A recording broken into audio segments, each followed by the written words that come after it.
Hey everybody, Michelle Ann Johnson again.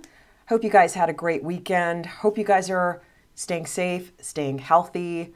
We are in uncharted territory. I know that for myself, I'll just, full disclosure, things are happening in my life, cancellations, looking at bank account, all of those things that I'm sure a lot of you are experiencing. And like I said in my first video, it can be really easy to slip into the fear, the anxiety, the negative perspection. Oh my God, what's going to happen if this happens, and if this happens, and if this happens, get into the worst case scenario. And like I said before, one of the things that I do to pull myself out is to pull myself out of that amygdala activation is to pull myself into my prefrontal cortex I do it with creativity. I do it by doing videos like this and continuing to write about this stuff and just keeping myself creative. Also, for me, listening to music and, just watching things that inspire me to continue to create.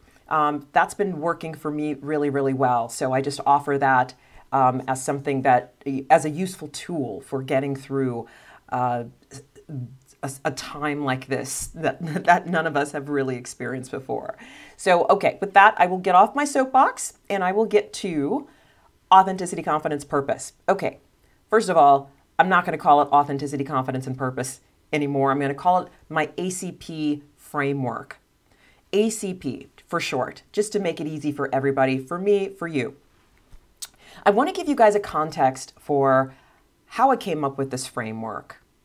And I'm sure you all know by now, I'm a leadership communication consultant, which means that I have traveled around the world working with executives and teams on their communication. That could be their content, putting their message together. That could be their delivery. That could be working on their presence, their executive presence or leadership presence, whatever phrase you want to use.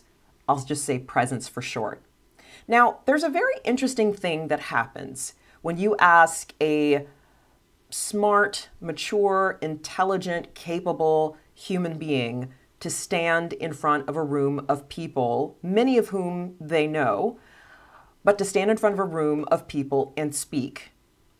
What I really love about that work is that it offers an opportunity to transform insecurities, to transform beliefs.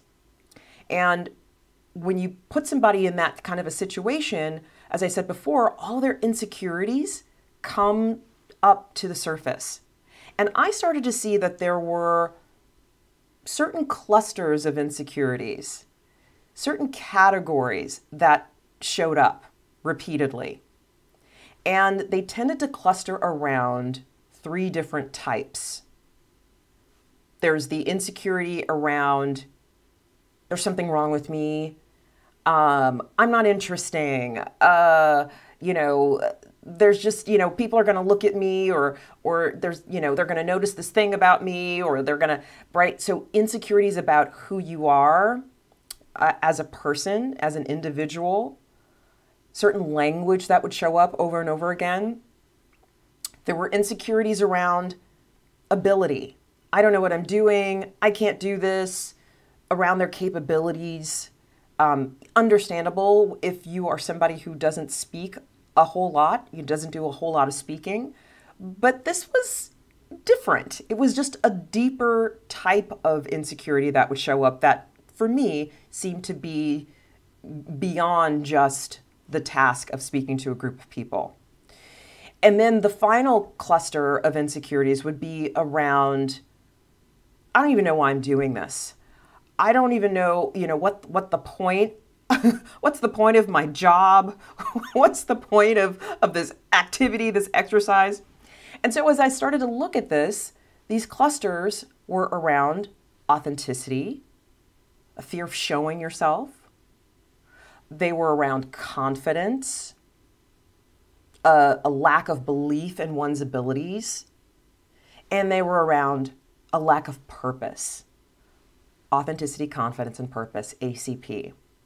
So that's on the one end of the spectrum. That's one way that I came up with this framework. The other way that I came up with this framework was people came to me and said, hey, my boss says I need more presence. And I would say, well, what does your boss mean by that? And they would say, I don't know. They don't know, but they said I need it. And they said I got to work on it. And it's like, So this idea of presence, not really being able to define it, but we know it when we see it. And so one way that I wanted to crack this nut of how do we develop something that we can't really define in terms of presence, I started to look at people who do have presence. Now, I've been fortunate enough when I was an actor, I used to hang out on movie sets and around people who absolutely have presence, who get paid a lot of money because of the amount of presence that they have. And I will never forget, I worked on Friends. Actually, I got to work with Matt LeBlanc twice, once on Friends and then once on his show Joey, the spinoff. And Matt LeBlanc, this was at the height of Frenzy, and so they were the it group, and he was making a lot of money per episode, and so to be around somebody who was so famous and so wealthy was a really interesting experience. Now, he was one of those people that really did shine. He just had he had that charisma, he had that X factor, he had that thing that just made you want to be around this person.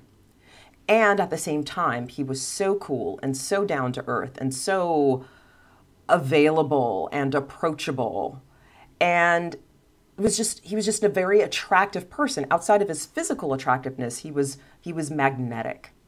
And so I've been around celebrities and A-list actors, and also, when I transferred into the business world, being around business leaders who really did have that X factor, that charisma. And I started to notice that there were commonalities. You get a sense, and let me just say this before I move on, if you think about those people that you admire, whether they are celebrities or not, but people that you admire, there is a sense that they are comfortable in their own skin, they know who they are, authenticity. There's a sense that they believe in themselves, that they know that they're good at what they do and that they believe that they can deliver, confidence. And you get a sense that they have a connection to a larger purpose, to a larger mission, that they understand that they're contributing to a cause that's larger than themselves. So ACP shows up with people who have presence and charisma. ACP shows up with people who lack that. And that's how I came up with this framework, the ACP presence model. That the whole thesis is if you can cultivate authenticity, if you can cultivate confidence, belief in yourself, and a sense of purpose, then you will start to exhibit through your behavior. You will start to express those qualities, characteristics that we associate with leadership presence. Now, this ACP presence model, I created it within the context of leadership communication to solve the problem of how do we develop leadership presence. But it can certainly, I'm sorry, my nose is running, but it can certainly translate to other situations. It really is a framework that you can use for personal and professional development. It's something that you can use for individual development, for leadership, for creating a culture within an organization that fosters authenticity, confidence, and purpose. It's a very translatable, transferable, universal framework that can apply to different situations, that can apply from the individual to the collective. So it can be very, very useful. So I just wanted to share that, give you a larger context, a larger perspective on why I'm so excited about this framework and how I'll be talking about it in the future. Okay, guys, thank you so much for listening. Until the next video, be well, take care of yourselves. Talk soon. Bye.